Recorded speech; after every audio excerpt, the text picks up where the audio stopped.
მოგესალმებით მეგობრებო, ჩვენ ვიწყებთ კონსერვატორიას.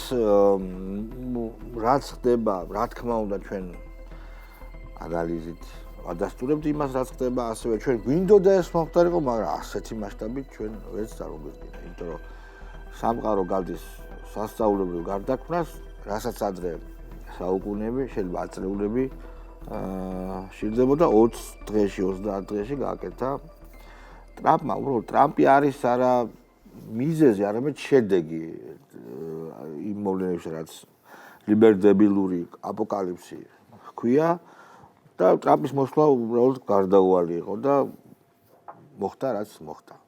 ხო, ზელენსკის რაც შეეხება, რომელიც იყო მთავარი მებრძოლი რაინდი ლიბერდებილური აპოკალიფსის მხედარი, ეს მხედარი თავიდანვე ნეხში არის ამოგანგლული.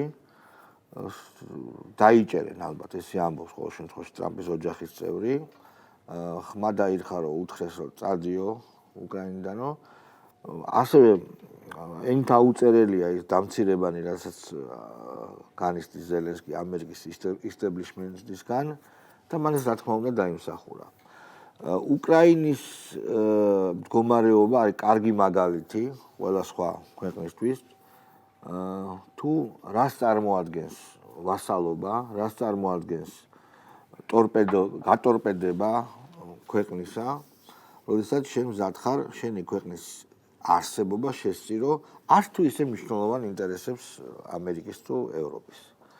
ასევე ეს არის გაკვეთილი, ეხლა რაც მოხდება, ამერიკა გავა შერეულ ძალებს დაატოვებინებს გარკვეულწილად ევროპას ეტყვის რომ თქვენს უსაფრთხოებას თქვენ თვითონ მიხედვითო, დადებს სტრატეგიულ ხელშეკრულებას რუსებთან, დაიწყებს ჩინეთთან ბრძოლის ინტენსიფიკაციას და რუსეთი წირდება ამაში და რაც მოხდება ევროპაში, რაც დაემართება ევროპას სულ ცოტა ხანში, ესეც ნათელი მაგალითია იმისა, თუ როგორ არ უნდა განებივრდე მუქთა ფულით, ანუ როდესაც ამერიკას ეუბნებოდნენ რომ კი ბატონო შენ იყავი ჩვენი პროტექტორი და ხარჯე უსაფრთხოებაში მილიარდები და ჩვენ ამ მილიარდებს დავზოგავთ და ავაშენებთ როგორც ავაცახსენებელი ევროჩინოსანი ამბობდა ედემის ბაღს. არ არის ედემის ბაღი, არა ეს არის ედემის ბაღის ვაშლი ჭიანი აღმოჩნდა. მოკლედ ასეა. ერთი დიდი სიამოვნება უყურო ამ ევროპელ იმპოტენტებს მიუნხენის კონფერენციის დირექტორის ტირილს, რომელიც ეპოქალური კადრი არის, როგორც ტიროდა მიუნხენის უსაფრთხოების კონფერენცია. ანუ ეს მოწოდებულია, რომ ჩვენს უსაფრთხოებაზე მსოფლიო პლანეტარულ წესრიგზე იზრუნოს და ხელმძღვანელი ცხარეცრემლებით კაცი ტირის და ვიღაც ხალხს ეხუწება, ხალი ამშვიდებს ბავშვით. ეს ყველაფერი ისეთი სურათკატებია, რომ ბევრის ლაპარაკიც არ შეიძლება. რა ვიცი, მე ვცდილობ რომ თქვენი დამოკიდებულება გამოხატოთ. მე ბედნიერი ვარ, იმიტომ რომ იმიტომ რომ ამერიკა ლაპარაკობს იმას, რასაც მე დიდი ხნის განმავლობაში ვამბობდი და ბევრი ამის გამო მიწყებოდა იგივე უკრაინასთან დამოკიდებულებას და რაღაც თემებს, იმიტომ რომ იცი არის ზელენსკი არის ადამიანი, პირდაპირ შეიძლება ითქვას, რომელიც აი არანაირი კაცური თვისებებით გამორჩეული არ არის. ოღონდ შემთხვევაში ამას ამბობ ასე ცხადად კულტურიდან გამომდინარე კი არა, აი ადამიანური კულტურიდან გამომდინარე. აი ხა ძალიან გამეცინა, როდესაც აი ხა ამერიკის ვიცე-პრეზიდენტმა თქვა, რომ აიო ზელენსკიო რა კაციაო, ნაცვლად იმისაო, რომ ჩვენთან დაერეკაო და გარკვეოდაო საქმეში დადის და ახლა ევროპაშიო ტირის და ჩვენს საწინააღმდეგო ალიანსს ქმნისო რა. ანუ ეს არის ჩვეულები, ის რაც ჩვენ ქართულ კულტურაში და ნებისმიერ გავს ნორმალურ ადამიანურ კულტურებში ჩვეულებრივი ამბავია და ცოტა თამაშებია ძალიან კარგად იცოდნენ. ბაიდენის პირმშორვარი და დიპსტეიტის პირმშორვარი და ეხა რა თქმა უნდა, მაგრამ მან არის მეორე. იციან კარგად კაცო. ეხანდელმა ამერიკელებმა. მაგრამ მაინც ხაზი გაუსვა. რა თქმა ანუ ხაზგასმა მოხდა და ხო, გარდა ამისა, ჩვენ უკრაინამ აჩვენა ორი კარგი მაგალითი. პირველ მაგალითზე შენ თქვი, რომ აი რა ხდება, როდესაც შენს ქვეყანას იყენებ სხვების პოლიტიკურ თამაშისთვის, რაც გააკეთა ზელენსკიმ, რაც გააკეთა მიხეილ სააკაშვილმა, როდესაც ანუ 2008 წელს გამოიყენა საქართველოს ოღონდ მაშინდელი რესპუბლიკელების ადმინისტრაციის რაღაც იდეებისთვის, ახლა დემოკრატების იდეებისთვის გააკეთა, ანუ მილიტარისტების იდეებისთვის თუ შენს ქვეყანას იყენებ, ღებულობ მსგავს რაღაცა. ჩვენ გაგვიმართლა, რომ მაშინ ყველაფერი მარიმორჩა და მსგავს კატასტროფაზე არ გადაიზარდა და მეორე მაგალითი იცი რა არის? საქართველოს მაგალითი. ჩვენ არ ჩავებით ამ საქციელში. ხო, ჩვენ არა, ეს ჩავა, რა იცი, აი მე მაინც ჩვენთან ხალხი მართლა ვერ ხვდება ჩვენ რეალ დრას გადავურჩეთ რა. კიდევ არის ერთი ძალიან მნიშვნელოვანი თემა რა, რომ არის ძალიან ისეთი კარგი ისტორიული პრაქტიკა, რომ ხალხი, რომლებიც თვითონ არ ომობენ ხოლმე, ხო, ისინი განსაკუთრებული მილიტარიზმით გამოირჩევიან. აბა. ეს არის, აი ესტონეთი, აი ხა მაგალითად უკრაინელების უდიდესი ნაწილი, რომელიც უცხოეთში არის, უფრო მილიტარისტია, ვიდრე ის ხალხი, რომელიც არიან ოღონდ ჩამოსვლა არ უნდა. არა, რა თქმა უნდა. იქიდან უნდა. იქედან უნდა და ის აი ერთი ძალიან ჩვენი იმიგრანტების ეგრე არის. ჩვენი იმიგრანტების რევოლუციას რო გახკივიან. ქართველი NGO ქალების უმრავლესობის თემაც ხო ეგ არის, რომ ხო იცის რომ მათ არ მოუწევთ ომი და კიდევ ერთი დეტალია. ევროპაში ალბათ ისიც არის პრობლემა, რომ ევროპა ძალიან დიდი ხნის განმავლობაში ამერიკა იცავდა და როგორც ჩანს ევროპამ მართლა დაიჯერა რომ მათ რო არ მოუწევდათ ომი, ეს რაღაცნაირად პრობლემა არ იყო, იმიტომ რომ დღეს ვნახულობდი რომ ერთი ევროპარლამენტარი ამბობდა რომ აი ჩვენთან 720 ევროპარლამენტთან 500 მოითხოვს ომის გაგრძელებასო. ეს ევროპარლამენტი ასკარად. არა, ანუ მოსაფიქრებელია რა შეიძლება გაკეთდეს მაგრამ. ანუ თქვენ ხო ხვდებით რომ აი ანუ ევროპას რომელიც თვითონ არ ომობს, თვითონ არ ეხმარება და ფაქტიურად უკრაინელების ანუ უკრაინელი ჯარისკაცების და ამერიკული შეარაღების ხარჯზე მიმდინარეობს ეს ომი უნდა ომის გაგრძელება. ხო, ამერიკულ შეერაღებას რაც ქვია, ძალიან კაფეოდ ითქვა, რომ მიყიდვასაც აღარ აპირებენ. ანუ არამს თუ ჩუქებას და დახმარებას არ არის. მიყიდვას. კიდევ ერთ საინტერესო დეტალს დავამატებ. რესურსების თემა ყველაზე საციელო რო ხა ტრამპი რამბობს. იცი ვის დაწყებულია?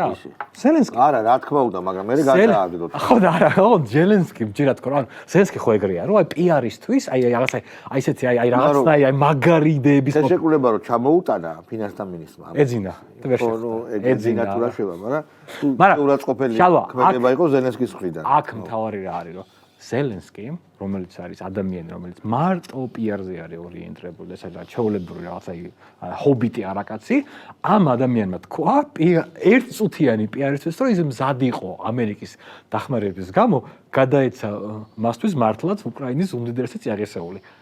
ისე მოხდა, რომ ამერიკაში არის ახლა ხელისუფლება, რომელიც მსგავს რაღაცებს აუცილებლად ჩაებღაუჭება. ხო. ხო, არსებული სიტუაცია ძალიან წააგავს, თუ ისტორიაში შეიძლება მოვიყვანოთ ესეთი მაგალითი. იყო ესეთი შემთხვევა 1956 წლის 25 თებერვალი, როდესაც ხრუშჩოვმა დაგმო სტალინის კულტი. ტრამპი რასაც აკეთა, პრინციპში ეს არის იმ ამერიკული პოლიტიკის დაგმობა, რაც იყო აქამდე. სტალინის კულტის დაგმობამ პრინციპში ის უცოდველობის საბჭოთა კავშირის უცოდველობის მანტრია, რაც აქამდე ქონდა საბჭოთა კავშირის. ძალიან დიდი დარტყმა მიაყენა. როგორც ეხლა ძალიან დიდი დარტყმას აყენებს თვითონ ეს იმის მიუხედავად, რომ ეხლა ალბათ სხვა ისტორიული სიტუაცია, სხვა საფუძვლებია, მაგრამ ის რომ ბოლო 4 წლის განმავლობაში ჩვენ ეხლა ვიხილეთ ორი დიდი გადაგდება ამერიკის მხრიდან. ერთი არის ავღანეთი და ეხლა ვიხილეთ უკვე იმის უკრაინის მიმაგალითი. ანუ ეხლა დგას ეს საკითხი ორი გლობალური ეს არ არის პატარა მასშტაბის გადაგდება, ხო? თან უკრაინასთან ერთად მე მგონი აღმოსავლეთ ზოგადად ევროპის გადაგდებაც ესე თვალნათლივ არის გამოჩნდა.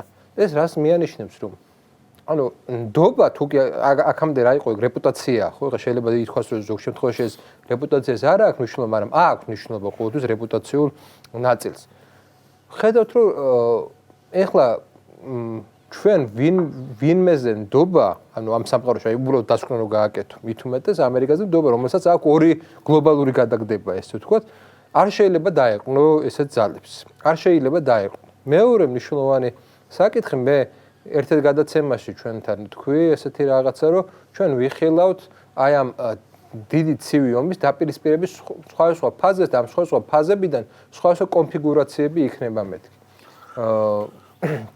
ძალიან აქტიურად მიდის ევროპისა და კანადის ურთიერთობები, ძალიან აქტიურად მიდის, განსაკუთრებით მას შემდეგ, რაც ტრამპმა განაცხადა, რომ კანადის შემოერთებას აპირებს. რა ხეირი დაუშვათ? კანადას რა ხეირი? კანადას მოსახლეობა დეფიციტი აქვს, მას სჭირდება მოსახლეობა და ევროპა უზრუნველყოფს, ევროპას სჭირდება ტერიტორიები. ეს ალიანსი, ეს კავშირი, კანადასა და ევროპის კავშირი, ევროპისთვის ერთ-ერთი გამოსავალი. კანადას ხეირს ვერ ხედავ. კანადის ხეირი როგორც დამოუკიდებლობის შენარჩუნების ერთ-ერთი მომენტი. სათამაშო არის. მეორე ახლა თამაშის საბეჭდილებას თოვებს ბავშვები. თამაშია, მაგრამ იმიტომ რომ რეალურად ხო კანადას რა პრობლემა აქვს, მომატია გაწყვეტინებ. სალდო არის უარყოფითი სავაჭრო. ძალიან 200 მილიარდის და ევროპასთან რაღაც ლაქუცი ხო არ გამოდის, იმიტომ რომ ამერიკა ამბობს, ტრამპი ამბობს, რომ მე გინახავთო. არა ეს კი, მაგრამ ნახე ამას როგორ გადააწონიან, რას უზავენ არავინ არ. აი, აქამდე არ იყო ესეთი განცხადება საფრანგეთის პრეზიდენტმა განაცხადა, რომ საფრანგეთის ზადყოფას გამოხატავს გრენლანდიაში ფრანგული ჯარის გაგზავნას. ყველგან გააგზავნა უკვე. მაგრამ უკრაინაში ხო გააგზავნა და გააგზავნა. აქ რა არის ახლა მნიშვნელოვანი? ეს ევროპას რამდენად შეწევს, არ შეწევს ხა პირდაპირ თქვა ძალა რომ რამე შეცვალოს, მაგრამ ეს არის დიდი ნიშნები ისეთი განხეთქილების ამერიკასა და ევროპას შორის, როგორიც აქამდე ესე არ ფიქსირდებოდა. და ეს განხეთქილებები რაც უფრო დრო გავა, უფრო ესე იგი შენი აზრით არ მიაჩმორებს ტრამპი ევროპას? აი ეხლა ამ ყველაფერში არის საინტერესო ჩინელების პოზიცია. ჩინელები რა პოზიციას იკავებენ? შეიძლება ევროპას და ჩვენ ხედავთ რომ ჩინელებმა ის ინდუსტრია Volkswagen-ი იქნება სხვა ინდუსტრიები განაცხადეს რომ ისინი მზად არიან ინვესტიციებში. ანუ ისინი მზად არიან ევროპული ინდუსტრიების შეინარჩუნა. ხო ეს ევროპის დაღუპვა არის უბრალოდ. ჩემი აზრით. ეს ძალიან მნიშვნელოვანი საკითხია, იმიტომ რომ ეს ევროპის გადარჩენა არ არის. ნუ ეს არის ევროპის უბრალოდ დაღუპვა. იმ ევროპის რაც ჩვენ მე სხვა კონფიგურაციაზე მინდა გამამახვილო ყოველწლიურად. ჩვენ ეხლა ხედავთ რომ პრაქტიკულად რუსეთი და ამერიკა ევროპის გარეშე და უკრაინის გარეშე შეთანხმდა მთელი გლობალურ საკითხებს, რომელზეც დროთა განმავლობაში ჩვენ გავიგებთ, დახურული იყო და ბევრი რაღაცა არ ითქვა, ხო?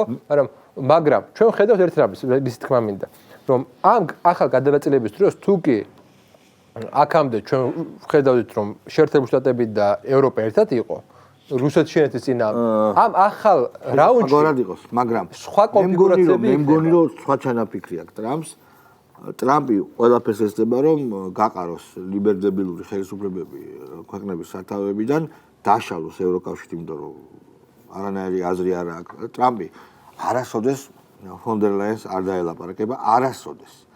და მოიყვანოს მთავარ ქვეყნებში, საფრანგეთში, გერმანიასა და ინგლისში მოიყვანოს ტრამპუკები რა, მოდი ეს ვთქვათ. ეს ერთ-ერთი ის არის. აი ეს არის გეგმა. არ აპირებს არანაირად დაპირისპირებას, უბრალოდ არ თulis რომ ეს სერიოზული ძალა ევროპა და თulis რომ უბრალოდ გიჟების ხელში როგორც USAID მოხდა გიჟების ხელში და ამერიკა ხო გიჟებისგან გაწმინდა, ეხლა ევროპას გაწმინდა. ტრამპის პოლიტიკა ეს იქნება, გაძლიერება, მაგრამ აქ ჩემთვის საინტერესოა საქართველოს როგორ ხდება, იმიტომ რომ ჩინეთი რომელიც ჩვენ ხო ამ კონტექსტში ვცხოვრობ, ჩვენ ხო არ ვცხოვრობთ ჩვენ ხო არ უნდა დავინახოთ ამერიკის კონტექსტიდან, ჩვენ უნდა დავინახოთ საქართველოს კონტექსტიდან. ჩვენ ძალიან ჩუმად უნდა ვიყოთ. საქართველოს კონტექსტიდან ჩანს ის რომ ჩინელები ძალიან აქტიურად იწყებენ ევროპელების დახმარებას. ჩვენ მე მგონი უნდა ვიყოთ როგორც ვიყავით აქამდე, ჩუმად ჩვენთვის და ყველაფერი კარგად იქნება. ხო. ჩვენ ხშირად გვისაუბრია რომ რატომ ხდება რომ აი ეს ნაც რევოლუციები ვარდება. რატომ ხდება ისე რომ ერთი და იგივე ცდილობენ ისინი აკეთებენ და მაინც ჯიუტად მარცხდებიან და კვლავ და კვლავ იმეორებენ. ამაზე არის პასუხი და ეხლა შეადარეთ ევროპის ლოგიკას. ევროპაც იქცევა ძველი ლოგიკით, როდესაც ის იყო თქვა იმპერია, როდესაც მან დაიპყრო ეს სხვადასხვა კოლონიები, მაგრამ უკვე არ არის ის დრო. ანუ ზუსტად შევადაროთ ეს ორი მექანიზმი, აქაური ნაცების და აი ამ ევრობიუროკრატების, რომელიც წარმოადგენს ამ თქვათ ევროკავშირს, ხო? ანუ ეს ორი ლოგიკა რო ერთნაირი, ანუ ყალგასულად რომ მოქმედებენ, ან რომ მოქმედებენ ისე, რაც დროს არ შეესაბამება და აბსოლუტურად არის თანხვედრაში ერთმანეთთან. ესენიც იყვნენ იმათი ხელდასმულები ხშირ შემთხვევაში, აი იქაური მეხუთე კოლონის და ისინი კიდე არიან ძველი ლოგიკებით მოქმედებენ. ეხლა მართლა სიმპტომატურია უსაფრთხოების კონფერენციაზე ტირილი რას ნიშნავს, რომ არ ვარ უსაფრთხოდ.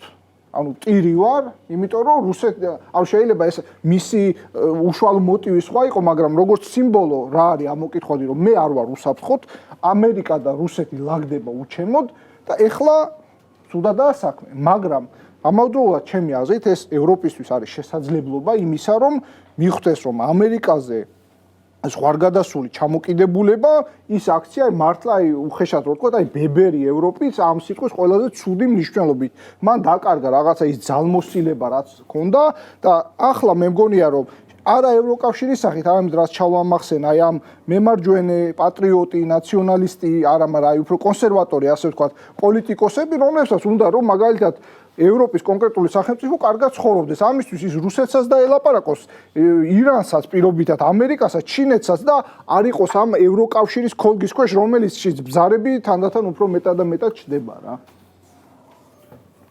ანუ დასავლეთი გაიყო ფაქტიურად ორად, არის ევროკავშირი და აგერ ცალკე ამერიკა. ხო, სხვადასხვა დღის წესრიგი აქვს თავისი პოლიტიკის. ანუ ევროკავშირი დარჩა წინა ადმინისტრაციის დღის წესრიგზე აწყობილი. და ჩვენი წინა ხელისუფლების სიკეთის არ იყოს ბწყალებში. ყველაფრის უფლება ჰქონდათ. თავარია რომ ამერიკის მაშინდელი ადმინისტრაციის დღის წესრიგი გაეტარებინათ და ისე ემოქმედათ, როგორც მათ უნდათ. ეხლა უკვე აღმოჩნდნენ როგორ მდგომარეობაში, ანუ ყველა ეს თავისი სიკეთეები, თავიანთი კურსი და ის რაღაცა მცდელობები, რისი უფლებებიც ჰქონდათ და სხვადასხვა ქვეყნებში ებატონათ, დარჩნენ ჰაერში. ეს კიდევ ერთხელ დაადასტურა, მაგალითად, აგერ რუსეთის და ამერიკის მოლაპარაკებების დაწყებამ უკრაინასთან დაკავშირებით, სადაც აშკარად ითხოვდნენ, რომ როგორ შეიძლება ჩვენს გარეშე ამ თემაზე მოლაპარაკება და არავის პასუხიც კი არ გაუწია, ასე რაღაცნაირად გადაუგდეს, რომ 3 წელი ჰქონდა, ერთს უთხრეს, ისიც მათ არ უთხრეს, ზელენსკის უთხრეს და გამგებმა გაიგოსო, რომ 3 წელი ჰქონდათ ამისთვის და თქვენ არაფერი არ გაიკეთებიათ. ანუ ეს ამხელა მექანიზმი მახინა, რასაც ევროკავშირი ქვია, უკვე სხვა რელსებზე დგას, შეერთებული შტატები სხვა რელსებზე დგას.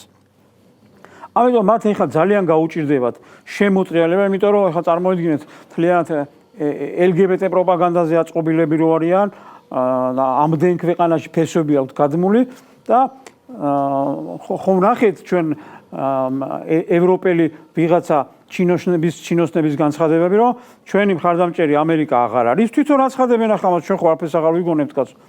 აქამდე ხო გვაბრალებდნენ რომ რაღაცებს ვიგონებდით. თვითონ რასაც აცხადებენ რომ ჩვენი მხარდამჭერები არ არიან, ამიტომ ბრძოლის ველი ამჟამად ჩვენ რომ გვაქვს საქართველოში, იქ უნდა ამერიკის დახმარების გარეშე გავიმაგროთ ჩვენი ფესვები. და მოდი დავაკვირდეთ ახლა ამათ გამონათქვამებს ეს ხომ იმ მათი პოზიციების გაჟღერებაა, ვინც არიან იმაში ევროკავშირში. ანუ ისინი პირდაპირ ამბობენ, რომ ხომ დაავიწყდათ, ხო აღარ არის რაღაცა კანონი, რუსული კანონი, რაღაცა მიზეზები ხო აღარ არსებობს. პირდაპირ გამოაცხადა, რომ თუ გვინდა რომ ჩვენ გავიმარჯვოთ, უნდა მოვითხოვოთ ახალი არჩევნები. ისიც კი არ უთქვამთ, რომ აი მაგალითად არჩევნები გაყალბთ და მოვითხოვოთ ახალი არჩევნები. არა, ჩვენ რომ გავიმარჯვოთ, იქ უნდა მოვითხოვოთ არჩევნები და ჩავატაროთ, იმიტომ რომ ეს არის და აღარც დამალეს მე ეკონომიური და ენერგეტიკული დერეფანი და აქ ჩვენ გვჭირდება თქვათ რომ ეს ქვეყანა იყოს ჩვენი ვასალი. პირდაპირ დაპყრობაზე ალაპარაკდა, მაგრამ ამერიკის შეერთებული შტატები უკვე სხვა განცხადებებს აკეთებს. ამათ შორის დალაგებას ძალიან დიდი დრო ჭირდება და მივედით იქამდე. ანუ ეს არის ბიუროკრატია ევროკავშირის. ევროკავშირის ბიუროკრატია და ამერიკის შეერთებული შტატების ახალი ადმინისტრაცია ვერასოდეს ვეღარ შეთანხმდებიან, ეს არის დამთავრებული ამბავი. ანუ ამ მათმა უნდა დატოვონ თავიანთი სავარძლები და სიკეთეები და ეს რა თქმა უნდა გაუჭირდება და ამისთვის ბოლომდე იბრძოლებენ. და არც დაუმალავს, ხო, ტრამპმა პირდაპირ გამოაცხადა, რომ ის დაელაპარაკებოდა ცალკეული ქვეყნების ლიდერებს და არაფრად არ მიაჩნია, ვინ არიან ახლა ეს ბიუროკრატები. შესაბამისად, მოვლენები ესეც განვითარდება. პირველი დიდი დაარტყმა რაც მიაყენეს, ეს იყო მოლაპარაკებების დაწყება და ესე გაგრძელდება კიდევაც. ანუ ევროკავშირი ამ ომში დარჩება წაგებული, ხო? ცოტა ხნის წინ ერთი კვირის წინ მე მოვისმინე, როდესაც ზელენსკი ამბობდა, რომ მე ევროკავშირის იმედი არ მაქვს, თავდაცვის უნარიანობასთან დაკავშირებით, როდესაც თავიდან ეს ძრები რო დაიწყო ამერიკის მხრიდან და ისე ამერიკის იმედი მაქვს, ევროკავშირის იმედი არ მაქვს. მაგრამ როდესაც ახლა ამერიკამ შეუტია უკვე სხვა გამოსავალი აღარც დარჩენია, გადავიდა და ევროკავშირის ეხვეწება, რომ რაღაცა დამიცავით, დაგიცავთ და სინამდვილეში არაფერი არ მოხდება. ევროკავშირს არ აქვს რესურსი იმისა, რომ ომში თქვათ რაღაცა უკრაინას დაუდგეს. ამერიკის შეერთებულმა შტატებმა დაადასტურა ის, რასაც თქვათ ჩვენ ამდენი ხანი ვამბობდით, ფაქტებითაც ვამტკიცებდით და რაღაცა თეორიებში გვითვლიდნენ, რაღაცა წარმოუდგენელი იყო თითქოს რომ ომი რო უნდათ საქართველოში, ამას ჩვენ ვიგონებდით, ხო? ანუ ამერიკის შეერთებულმა შტატებმა დღეს გვითხრა, ომი დაიწყო იმიტომ, რომ ამერიკამ გადაწყვიტა აღმოსავლეთით გაფართოება. რაშიც მხარი აუბა წინა ადმინისტრაციას ზელენსკი. მათ შეეძლოთ რომ ომი არ დაეწყოთ და მათი მიზანი იყო რუსეთის დასუსტება. ხომასია, ერთი სიტყვა ხო არაფერი არც მეტი გვითხოვს და არც ნაკლები. შესაბამისად თუ ეს ესია, რატომ არ უნდოდა წინა ადმინისტრაციას საქართველოს მხრიდან ანალოგიური მოხდარიყო. ანუ დასუსტებაში მიიღო მონაწილეობა. როდესაც ეს ყველაფერი იცი, ამ ყველაფერს ხედავ და კიდევ გაიძახი იმას, რომ თქვათ რაღაცა საქართველოში 100 არ ხდება, ჩვენ ევროკავშირი მივატოვეთ, აგერ გუშინ იყო ლიტვის თუ ლიტოვის პრეზიდენტის განცხადება, რომ დაჩქარებული წესით უნდა მივიღოთ ევროკავშირში უკრაინა 2030 წელშიო.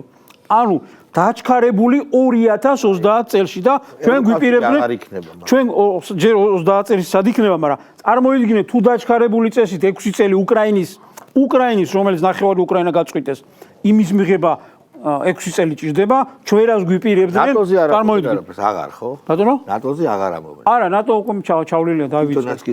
არა, ესტონელებისაც კი. არა, ნუ ხა აზრი არ აქვს მაგაზე ლაპარაკს. მაგაზე უკვე აღარავინ წამოეგება. აი ამას კიდე მასწრებიან, აჭმევენ რა. ვირს რო სტაფილოს დაუყენებ წინ და ეხა შეუცვალეს სტაფილოს, დიდი სტაფილო აღარ პატარა რაღაცა ჩამოყიდეს, ხო? მეგობრებო, ეხა ვკითხულობდი ნიუ-იორკ პოსტში, არ არის ხა ძალიან სოლიდური გაზეთი, მაგრამ ციგდებაო ტრამპის მოკავშირეების, ზელენსკის მოკავშირეების რიცხვი ტრამპის გარემოცვაში, თუ ასეთები არსებობდა და ყველაზე კარგი გამოსავალია, რომ საფრანგეთში გაიქცეს რა. ანუ უკვე მიდის. მე რაღაცა ინგლისი მგონია. აქვს გარკვეული ისინი აქვს სენტიმენტები, ეს ხო ამერიკის საფრანგეთის პრეზიდენტი ხო ძალიან მოჩხუბარი მამალი, იმიტომ რომ საფრანგეთის სიმბოლოა, მე შეურაცხყოფაში არ მიყიდა დამდონ ბრალი და ხანაკა გზავნის ჯარს, ხანიკ და ზელენსკისაც შეიფარებს. ნუ რას გვეუბნება ეხლა კიდე სხვა რამ რა შეიძლება გაირკვეს აი ერთ რაღაცაზე მინდა თქვენი ყურადღება შევაჩერო. ამერიკა არ არის კარგი პარტნიორი. ამერიკაში სწრაფად იცვლება რეჟიმები და არ აქვს სამართალმემკვიდრეობის განცდა. რა უცნაურია. ანუ წინა ხელისუფლების ყველაფერი მოშალა ამან ტრამპმა. ანუ შენ როცა ურიგდები, თუნდაც გადაწყვიტე რომ გახდე აგენტი, ხო? ასე გებია, ხო? ალბათ არიან ადამიანები დიდი სიხარულით, ფულის გულით სხვა რამის გამო ხდებიან აგენტები, რომ საკუთარ ქვეყანას ღალატობენ. პრაგმატულადაც არა აქვს, მე მგონი აზრი, იმიტომ რომ შეიძლება რეჟიმი შეიცვალოს და არ შეგინახავენ როგორც აგენტს. არა და აგენტის შენახვა არის წმინდა და წმინდა თემა და ეს თემას დახურა ძვირფასმა ამერიკამ. არა ვარ მართალი? ცირარი, მშალო. თან დაგეთანხმები თან არა. დაგეთანხმები, იმიტომ რომ მაგალითი გვაქვს და არ დაგეთანხმები, იმიტომ რომ სანდერში ტრამპი ასეთი. ანუ მე დავწმარ, მე ტრამპისტი არ ვარ. ანუ მიხმის რომ ეხლა პატივცემ, ანუ ადრე არ. სხვა არ არის არა. ანუ ტრამპის მთავარი განმასხვავებელი ბოლო ყოველთვის მე რაც უყურებ პოლიტიკას უკვე 25 წელია, იმიტომ რომ ბავშვობიდან უყურებ. თუმცა ტრამპი არის ალბათ პირველი დასავლელი პოლიტიკოსი, რომელიც აკეთებს იმას, რასაც ამბობს. ანუ სხვა დასავლელი პოლიტიკოსის მე არც ერთი მაგალითი არ მახსენდება, იმიტომ რომ ყველა არჩევნებად სხვა ადამიანია, არჩევნებიდან მეორე დღეს უკვე სხვა ადამიანია. რაღა შორს წავიდა და აი ყველაზე ჩემი საყვარელი ადამიანი ვლადიმერ ზელენსკიმ არჩევნები მოიგო, იმიტომ რომ ის ეშმაკსაც კი დაელაპარაკებოდა.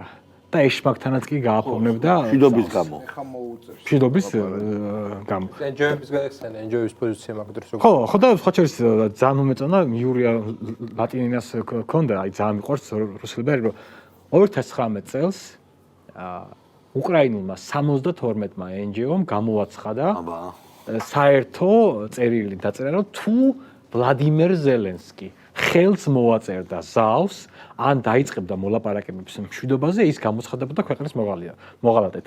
ეხლა ეს ამბავი გადათარგმნეთ იმ ინფორმაციით, რომ უკვე იცით, რომ ყველა ამ NGO-ს აფინანსებდა USAID.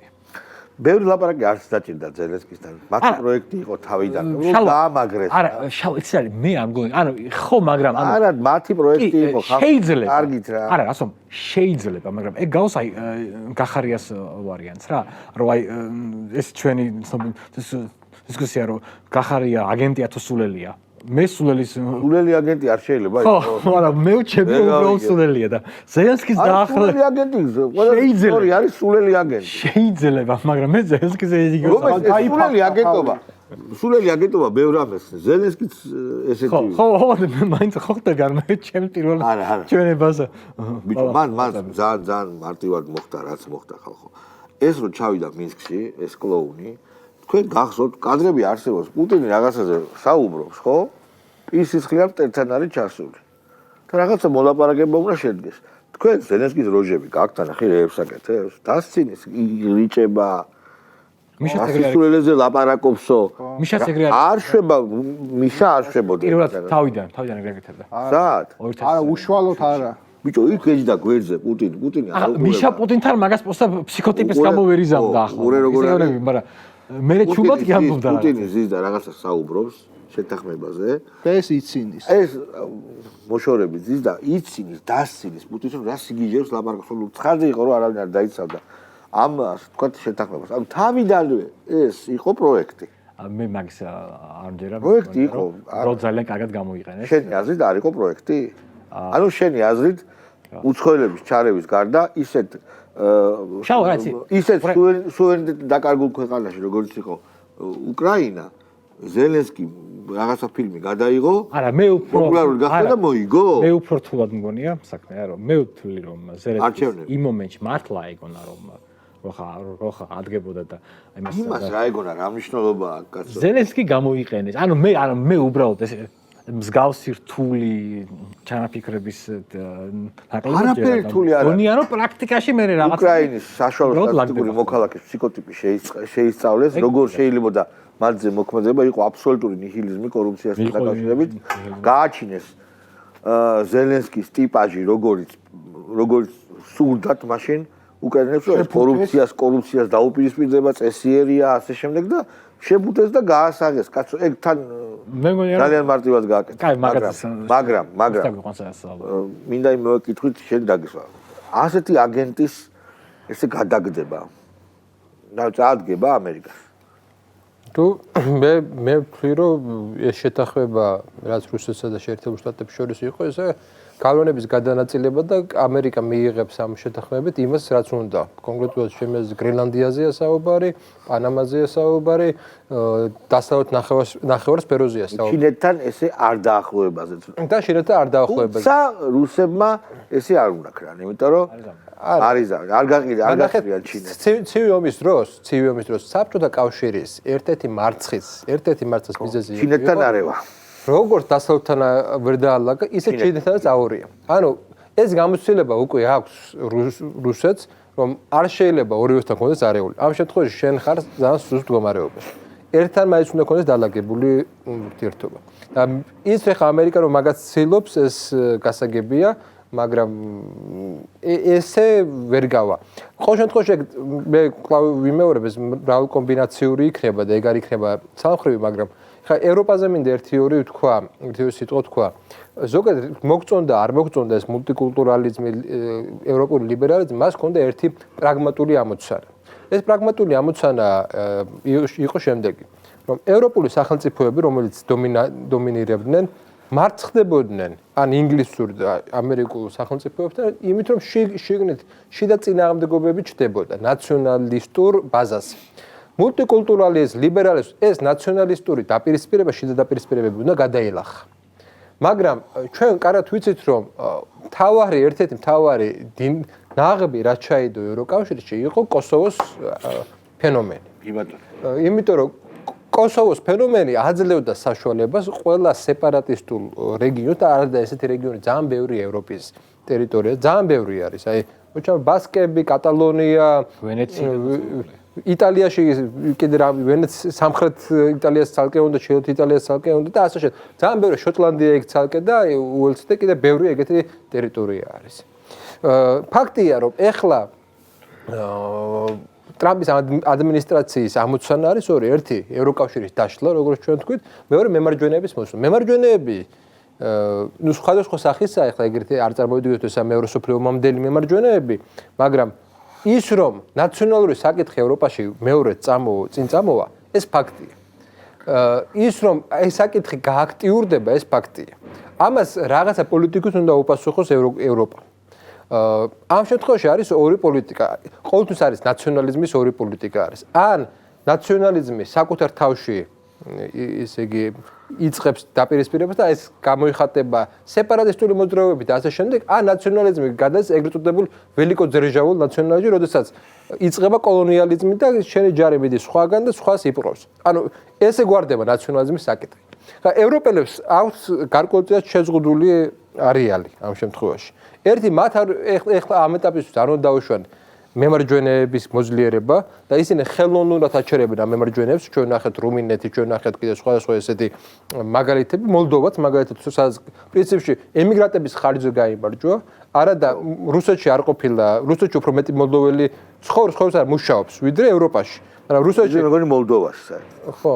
მოლდოვა რუსეთში მხოლოდ ორი საარჩევნო ის იყო გახსენილი. თაშალეთი არჩევნები არ უნდა ხა ვერ ლაპარაკი. რუმინეთში გააუქმეს, რუმინეთში საერთოდ გააუქმეს.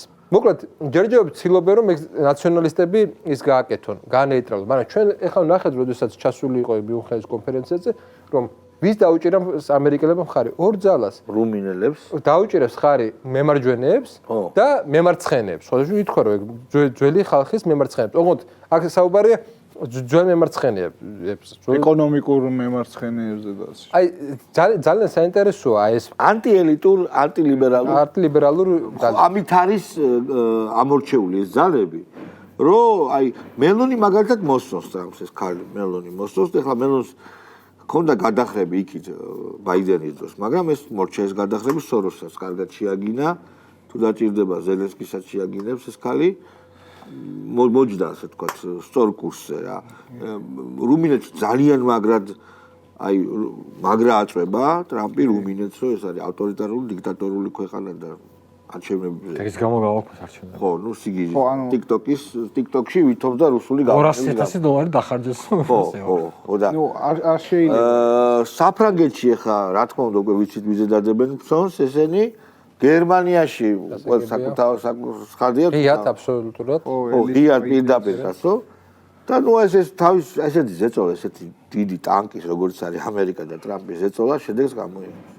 ხო, მე ერთსაც ვიტყვი რა, რომ ქართული ლიბერალების რეაქციაც აქვს მნიშვნელოვანი, რომ ანუ რაც წინა გადაცემაში თქვით, რომ აი რას იზავენ და როგორ შეეგუებენ, აი ის სრულდება ფაქტიურად, რომ უკვე მაშინ მაინც მოთელვა იყო და ან ვიღაცა მწვანე აუნთო, ან თავისივდან ამბობენ, რომ უკვე ტრამპი არ დაიწყო ტრამპის გინება, მოკლედ ამერიკის დროშების დაწვა, რაზეც არავინ აღარ რეაგირებს რატომღაც და დაიწყო, რომ აი ევროკავშირი გადაგვარჩენს, მაგრამ არ არის ეგრე, არ მოხდება, ანუ ევროკავშირის მომავალი არის ძალიან მყიფე, ყოველ შემთხვევაში იმ სახით, როგორც მინიმუმ, როგორც ის დღეს არსებობს და ამერიკას ის გამოსავალი აქვს ეხლა, რომ ანუ ამერიკას უნდა რომ ამ ევროპას დაუტოვოს უკრაინის კონფლიქტი, ევროპას აღარ უნდა აქ და ეუნება, რომ ჩვენ ოკეანე გყოფს და თქვენ არ გყოფთ რუსეთთან ოკეანე და აბა მიდით და დაელაპარაკეთ ერთ-ერთზე. ანუ ეს ერთგვარი ირონიული, ცინიკური გამოწვევაც არის ევროპისადმი, რომ აბა რა ბიჭები ხართ დაგვანახეთ და ნუ ჯერჯერობით ისინი მხოლოდ ცრემლით პასუხობენ და ნახოთ რა იქნება მათი შემდეგი პასუხი.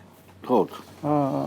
ამერიკის რასაც ახლა უყურებთ თქვა დღევანდელი ადმინისტრაციამაც მაგ ფორმით, ან პოლიტიკური დევიზი რაც იყო, რასაც ახლა უყურებდი, ეს იყო, რომ უკრაინასაც უცხო და სხვევსაც.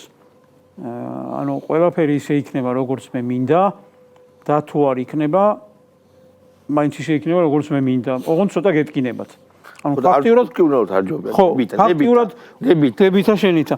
ანუ უკრაინელებს უთხრა რომ მაინც ისე იქნება როგორც მე მინდა, შესაბამისად მოიქცი რომ პირად უშიც მიაწვა რომ თქვენ როგორ ბედავთ. პრაქტიკულად ღია ტექსტი იყო რომ ტრამპი არ არის კაციო, რომელსაც შეურაცხყოფით შეიძლება. ხო, რომ ვერ შეაშინებთ მოკლედ პოზიცია რა არის, ეს პოზიცია. ანუ ჩვენ ამას ბოლომდე გავიტანთ და წარმოუდგენელია რა ფაქტების მომსწრეები გავხდებით, ხო? ამოვა და ამოვა. საშინელებები იქნება და წარმოიდგინეთ ახლა რომ არა მარტო ჩვენ ეგრეთ წოდებული ლიბერალებს, არამედ აი ევროპელებსაც მთელი დღის წესრიგი აქვთ აწყობილი უკრაინაზე და უკრაინის ომზე. ნებისმიერი ადამიანი, აი წარმოიდგინოთ ახლა ჩვენთან რომ არ დაწყებულიყო 3 წლის წინ ომი, წარმოიდგინეთ ნაციონალური მოძრაობის და აი ამ რაღაცა ისინი რო არიან პარტიის ეგრეთ წოდებული პარტიების ეგრეთ წოდებული ლიდერები მაგათი პოზიცია ანუ როგორ უნდა ეცხოვრათ ჩამოეკიდნენ იმას რა ქვია უკრაინის ომს და ეხლა რაც არ უნდა მოხდეს და ვინც წინააღმდეგ იქნება თუნდაც ევროკავშირის რომელიმე ქვეყანა რომელსაც დღეს აი ზუსტად დღეს თქვათ იმაზე კიდევ ზედამთვარი ამოსდის ხვალე რომელიც თქვათ უკრაინასთან დაკავშირებით იტყვის რომ იქ რაღაცა შეცდომა იყო დაშვებული, რა თქმა უნდა იმის იმტრებიც გახდებიან. ანუ გუშინ წინ ჩვენ რომ შეერთებულმა შტატებმა გვითხრა რომ გავწყვეტო, მაშინ გამოვიდნენ ამდენი ხალხი და მთავრობას გადატრიალების უპირებდნენ იმის გამო, რომ როგორ გაბედეთ და ცუდი ურთიერთობა როგორ გაქვთ ამერიკის შეერთებულ შტატებთან. დღეს თვითონ ამერიკის შეერთებულ შტატებს ლანძღავენ იმის გამო რომ პოზიცია არ მოწონთ უკრაინასთან დაკავშირებით. ხო წარმოგიდგენიათ, ანუ რა ხალხთან და კატეგორიასთან გვაქვს საქმე.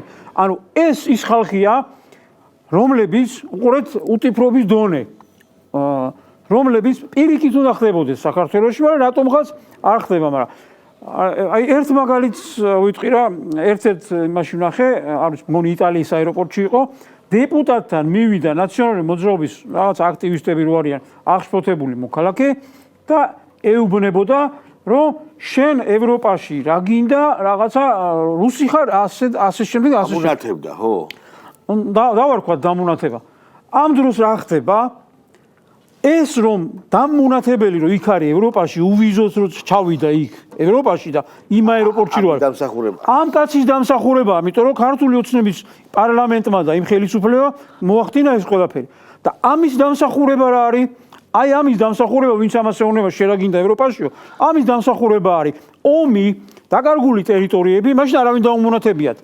გაყიდული ეს ამდენი რაღაც ბუნებრივი რესურსი სტრატეგიული ობიექტები და 1000 უბედურობა კიდე რაც ყველაფერი ხდებოდა საქართველოში. ანუ ამის დამსახურება ეს არის და არც ერთი ნაბიჯი ევროპისაკენ და ამას ეუნება შენ რუსი ხარო და რა გინდა ევროპაშიო. წარმოიდგინეთ ახლა რა რეალობაში გვაცხოვრებენ და ეს რეალობა მოიტანეს ზუსტად იმ რა ქვია ევროკავშირის ქვეყნებმა და შესაბამისად ამერიკის შეერთებული შტატების ადმინისტრაციამ პირველ რიგში ხო და აგერ საქართველოში რო არიან ელჩები არა ჩვეულებრივი ელჩები და რა თქმა უნდა სადარია ხმას აღარ იღებენ ამ ბოლო დროს არა ეხლა ამერიკის ელჩის ქარდები გაუთავდა მე მგონი რა კარგი იყო რომ გაყუჩებული რო დადო ყველაფერი გასაგებია გახსოვთ ქარდი რო დადო ეხა აქ ეხა გასაგებია ყველაფერი და ერთი სანამ დავამთავრებთ ერთი აუცილებლად გავიხსენოთ და არ დაგვიწდეს ჩვენი დოიაშვილი რო ყავს დოიაშვილი ცოტა ხნის წინ რო რევოლუციას რო იმაში ეხა მაგარ ტურნეს აკეთებს ეხა ერთვე მიმდინარეობს ხო და აფორი აქ მთელი საქართველო რომ გვემუქრებოდა რომ ეხა გაჩვენებ თიას რა შეუულია ეხლა ნახეთ რას სასწაულს ვიზამოდა ხანდახან რომ გამოჩნდეს ხოლმე კარგი იქნება დავინახოთ აბა რაღაცა ასწაული არის აბგრიდადის როგორ ერთი რამე მინდა უთხრა რომ უნდა იცოდნენ ყველამ და იმ სახეობებმაც კიდე იქ რომ დაიარებიან რაღაც მიტინგებზე ვერასოდეს ხალხის დობას ვერ მოიპოვებთ სანამ არ მიხვალთ ციცადამდე აი მაგალითად ჭაბუა ამირეჯიბმა რომ შექმნა გმირი მე გიგა ლორთქიფანიძემ რაღაცა ხორცი შეასხა ყველაფერს და ოთარ მეღვინე თუ ხუცესმა ისეთი სახე შექმნა ეს ხო ერთი მწერალი იყო მეორე რეჟისორი მესამე მსახიობი ამან ისეთი სახე შექმნა მე ვერ წარმომიდგენია ალბათ 1000 წელი ვინმე მითამაშოს დათა თუთაშხია ისე, და როგორც- იმაზე მაგარი იყოს ან გაუთანაბრდეს მაინც როგორც იყო თქვა ოთარ მეღვინე წუხუცესი ერთმან სასწაული შექმნა მეორემაც და მესამეც სანამ ამას რაღაცა ფორმით არ მიუახლოვდებით ხო მანამდე ილუზიები იმასთან დაკავშირებით რომ თქვენ ხალხი გამოყვება და სასწაულებს იზავთ და რა ქვეყანაში თქვენ გავლენებს გაატარებთ ეს არ მოხდება ამიტომ იზრუნეთ და იმუშავეთ თქვენ პროფესიონალისტთან დაკავშირებით რაც შეეხება დოიაშვილს რაც არ უნდა იმუშაოს არა ზოგადად ვამბობ ახლა დოიაშვილი ამოვარდა უკვე კილომეტრის მანძილზე ვერ მივა დიდი მადლობა ერთი უნდა უბრალოდ გითხრათ რომ რუსეთუნების სახელი აღარ არის ჩვენთვის მნიშვნელოვანი იმიტომ რომ ჩვენ ძალიან დიდი კონკურენტი გამოგვიშთა ეს არის დონალდ ტრამპი რომელსაც უშვერი სიტყვებით აგებენ ქართველი ლიბერდებილებიც მათ შორის და იძახიან რომ ეს არის პუტინის პროექტი